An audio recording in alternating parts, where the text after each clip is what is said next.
Sederet bintang seperti Tora Sudiro hingga Ibnu Jamil juga pernah dikejar-kejar sedemikian rupa oleh penggemar fanatik mereka. Tora Sudiro misalnya masih mengingat bagaimana seorang penggemar tiba-tiba saja menciumnya di tengah keramaian.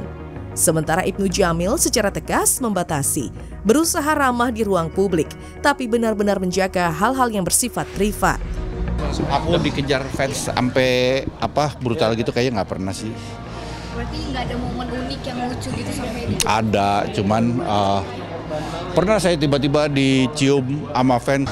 Dikuntit sih belum pernah. Kalau dikejar-kejar ya sempet, tapi saya lebih meresponnya sesuai kapasitasnya gitu loh. Kalau memang ada waktu saya pasti sempatkan untuk bisa diajak foto bareng atau mungkin ketemuan. Tapi kalau untuk di tempat kerja aja gitu. Tapi kalau untuk yang sampai dikejar-kejar ke tempat-tempat rumah atau yang lebih private enggak sih, belum pernah.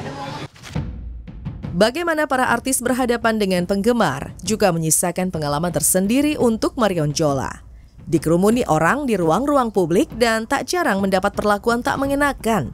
Marion Jola ungkap cerita lebih mengejutkan, di mana pernah ia saat berada di salah satu kota, kamar tempatnya menginap tiba-tiba saja disambangi para penggemar. Entah dari mana para fans tahu tempat dan nomor kamarnya menginap. Marion Jola tegas memberi batas agar tak lantas jadi bablas. Yang parah banyak sih pasti ya, karena ada beberapa orang tuh nggak tahu batasan kalau mengagumi seseorang.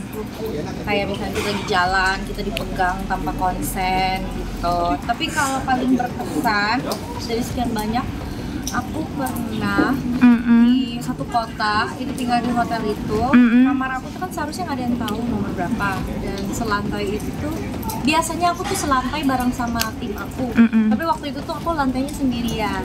Nah, kan aku di kamar sendirian, entah kenapa tiba-tiba tuh ada penggemar yang tahu kamar aku di situ. Tiba-tiba aku udah di gedor. Di lihat dari Wah, bingung juga sih. Saya juga pernah gitu ngefans banget sama grup band gitu ya. Cuman ya belakangannya juga ternyata nggak usah gitu-gitu amat juga aman gitu. Tapi ya nggak apa-apa sih, fans fanatik ya. Bingung juga sih Mbak, itu apa ya, emang sifat manusia juga ada yang kayak gitu juga sih, jadi bingung saya. Iya. Tak ada idola tanpa penggemar, dan tak ada penggemar yang tak ingin punya kenangan dengan idola mereka. Tapi ketika hubungan ini terjadi dengan menerabas skala batas, maka akan ada konsekuensi yang menanti di kemudian hari. Nah, dari peristiwa ini sekarang kita tahu kenapa kalau misalnya seorang selebriti, baik dia seorang artis, seorang performer gitu ya, kadang-kadang memang punya quote-unquote ajudan atau tim yang banyak. Betul. Karena supaya bukan hanya hubungan antara fans dan juga artisnya, di situ tuh ada banyak orang gitu Pak. Jadi nggak mungkin dong kalau misalnya banyak orang kan ke kamar segala macam, nggak mungkin. Kan takutnya hilaf ya. Itu dia, dan kalau misalnya kita ngeliat juga memang banyak banget ya orang-orang di luar sana yang mengidolakan para artisnya atau selebritinya, tapi kadang-kadang mereka juga suka tidak kontrol juga. Betul. Gitu ya, misalnya untuk melakukan hal-hal yang mungkin itu bisa mengganggu, kayak misalnya tadi Marion Jola kan sangat mengganggu, serem loh gitu.